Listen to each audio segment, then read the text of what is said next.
Now, now point six, nationalism and imperialism. This is the last part. This chapter, class 10 history, chapter number first, the rise of nationalism in Europe. Now we finally end of our chapter. The last topic it is nationalism and imperialism. देखिए बेटा, nationalism का meaning होता है राष्ट्रवाद, ठीक है, और imperialism का मीनिंग होता है बेटा साम्राज्यवाद. So what is the difference between the two words. ठीक है, नेशनलिज्म एक फीलिंग है. आप अपनी कंट्री को, सपोज इटली एंड जर्मनी, जो बेटा एरियाज़ में डिवाइडेड थे, ठीक है, वो अलग अलग एरियाज़ को आपने यूनिफिकेशन किया और एक नेशन स्टेट बनाया. इम्पीरियलिज्म क्या होता है कि आप अपने स्टेट्स, अपने नेशंस की जो बाउंड्रीज़ है उसको बढ़ाना चाहते हैं बेटा. आप दूसरे स्टेट्स को अपने अंडर में लाना चाहते हैं. फॉर एग्जांपल एक एम्परर होता है, किंग होता है, वो अपने आसपास के स्टेट्स को जीतता जाता है और अपने स्टेट्स के अंदर उनको इंक्लूड करेगा. सो डैट मीन्स उसका जो एरिया होगा, जोग्राफिकल एरिया होगा, नंबर ऑफ द स्टेट्स होगा, वो उनको इंक्रीज़ कर रहा है. अब देखिए यहाँ पे क्या होता है, जो बैकग्राउंड है इस पूरे चैप्टर का, हमने नेशनलिज्म का फीलिंग पढ़ा, हमने यहाँ पे मेन लीडर्स के बारे में पढ़ा.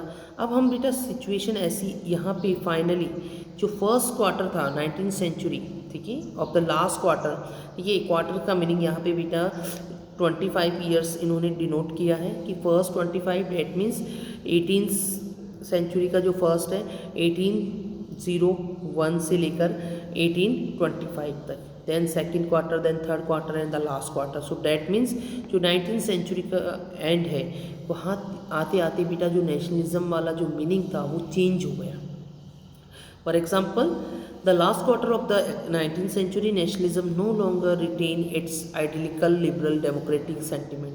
जो बेटा स्टार्टिंग में एक इसका जो आइडियल जो फॉर्म था लिबरल डेमोक्रेटिक, एक उदारवादी लोकतंत्र बनाने का, वो अब चेंज हो गया, वो सेंटिमेंट चेंज हो गया बेटा on the first half of the century, and but become the narrow creed with the limited ends. अब उसका जो मीनिंग है वो बहुत नैरो हो गया, सकीन यानी छोटा उसका मीनिंग हो गया बेटा.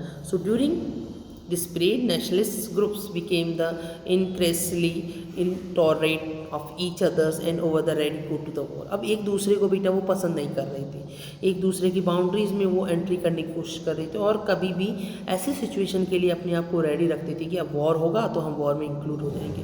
तो ये फर्स्ट वर्ल्ड वॉर का आपको टाइम पीरियड याद होगा बेटा, है 1914 to 1918. तो ये सिचुएशन अब फर्स्ट वर्ल्ड वॉर की ओर मूव हो रही है बेटा. So the major European powers in the turn the manipulated and the nationalist aspirations of the subject peoples in the Europe, the further they are on the imperialist aims. So the most serious source of the nationalist tensions in the Europe after the 1871. तो वहाँ पे बेटा अब tension create होता है, और सबसे जो बड़ा इंपॉर्टेंट टेंशन था वो स्टार्ट होता है 1871 पे, was the era called the Balkans. जो बाल्कान्स एरिया है बेटा वहाँ पे. अब what is the Balkan areas. So the Balkan was the regions of the geographical and ethic vegetations comprising modern day. अब देखो वहाँ पे बेटा सिस्टम, कल्चर, एथिक्स वो सब अलग थे. Geographical features there will be the also the change. So अब देखो प्रेजेंट डे वाले जो कंट्रीज है वो जोग्राफिकल एरियाज़ के पार्ट्स थी. Romania, Bulgaria, Albania, Greece, Macedonia, Croatia, Bosnia Herzegovina, Slovenia, Serbia, Montenegro, ये सारी कंट्रीज़ उसके पार्ट्स थे बेटा. ये सारे रीजन्स बाल्कान रीजन्स के नेम से आइडेंटिफाई किए जाती थी. एंड सो यहाँ पे क्या हुआ, the large part of the Balkan was the under the control of the Ottoman empire. तो ये सारा पार्ट किसके अंडर में आ रहा था बेटा, ओटोमन एम्पायर्स के अंदर. And the spread of the ideas of the romantic nationalism in the Balkans together with the disintegration of the Ottoman empire made this region very explosive. अब ये सारे जब इसके अंदर आ गए बेटा तो बाल्कान रीजन और भी ज़्यादा एक्सप्लोसिव हो गया बेटा. ठीक है, so all throughout the 19th century, the Ottoman Empire had sought to the strengthen itself through the modernization and internal reform. So the spread of the romantic nationalism Balkan together with the disintegration of the Ottoman Empire made the region very explosive. बहुत explosive हो गया बेटा। All through the 19th century, the Ottoman Empire had sought to restrain itself through the modernization and internal reform, but with the very little success. अब इसको success इतना नहीं मिल रहा था बेटा। So one by one, it's the European subject nationalists broke away from his control and the declared independence. और slowly वो उससे बाहर निकले बेटा और अपने आप को इंडिपेंडेंट अनाउंस किया था। Balkan peoples based their claim for the independence or the political rights or the nationality and the history of the proof that they had one been independent, but by the subsequently being the subjected for the foreign powers. Hence, the rebellious nationalists of the Balkans thoughts of their struggles as the attempts to win the back their long independence. अब बेटा ये जो Balkan regions था, इसके अंदर जितनी भी हमने अभी कंट्रीज़ के नेम देखे, ये सब अपने आप को बेटा इससे अलग कर रही थी और अपने आप को इंडिपेंडेंट स्टेट के लिए अनाउंस कर रही थी। सो डैट मीन्स कहीं ना कहीं बेटा जो एक इंटीग्रेशन का जो फॉर्म था वो डिसइंटीग्रेशन के फॉर्म में कन्वर्ट हो रहा था। As the different Slavic nationalist struggles to define their identity and the independence, the Balkans areas become in areas to the intense conflict. The Balkan states are the fiercely jealous and to each others, and each hope to gain more territory at the expense of the others. So matters were the further complicated because the Balkans also became to the sense of big power rivalry.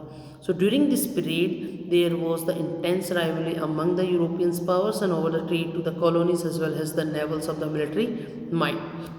So these the rivalries were very evident by the Balkans problems unified. So each power, Russia, Germany, England, Austro-Hungary, Austria and Hungary, was keen to the countering the whole the other powers over to the Balkans regions and extended to its own control over the area. So this led to the series of the war in the regions and finally the First World War will be the start. And you know the First World War आपको मालूम होगा बेटा the timeline 1914 to 1918, ठीक है। इसके बाद से पूरा सिचुएशन चेंज हो जाता है। And layer this the picture also, यहाँ पे बेटा देखो फिगर 10 में a map celebrating the British empire, तो यहाँ पे सेलिब्रेटिंग कर रहे हैं। Now the nationalism aligned with the imperialism. अब इम्पीरियलिज्म का भी यहाँ पे मीनिंग हो रहा है बेटा, इम्पीरियलिज्म भी इससे जुड़ रहा है, कहीं ना कहीं ये जुड़ के दोनों अलाइड हो रहे हैं बेटा। एक तरफ नेशनलिज्म है तो दूसरी तरफ साम्राज्यवाद भी उसमें कहीं ना कहीं आ रहा है। इम्पीरियलिज्म का मीनिंग होता है बेटा साम्राज्यवाद। So led the Europe to the disaster in the 1914, but the meanwhile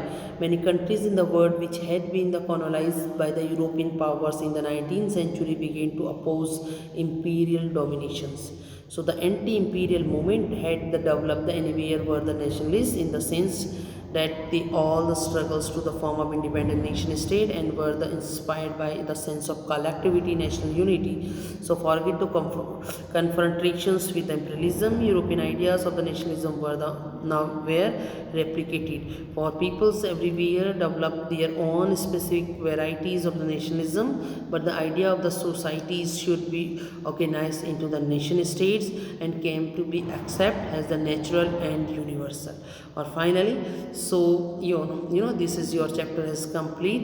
So finally जो नेशनलिज्म कन्वर्ट हो रहा है बेटा इम्पीरियलिज्म में, तो यहाँ से बेटा बहुत सी कंट्रीज़ अपनी पावर को, अपनी एरियाज़ को, अपनी जोग्राफिकल कंडीशन को, अपनी पॉलिटिकल पावर्स को राइज करने के लिए एक दूसरे पे अटैक करते हैं and then the situation will be the change और पूरा वर्ल्ड बेटा फिर दो पार्ट्स में डिवाइड हो जाएगा। फर्स्ट वर्ल्ड वॉर के बाद situation very critical and in this chapter we have discuss the situation specially in the mid 19th century in specially Europe continent, ठीक है। So thank you for watching and you look last one thing says कि इस pictures के बेटा जितने भी pictures हैं, pictures के साथ ही जो टैग लिखा रहता है नीचे फिगर्स में, उसको आपको अच्छी तरह से आइडेंटिफाई करना, बिकॉज पिक्चर बेस्ड क्वेश्चन भी आपके पेपर में आते हैं।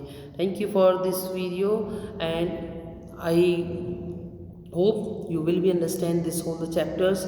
इसको आपको रीडिंग करना बेटा and then after if you have any problem please tell me, you personally ask me if you have any problem. Thank you for watching this video.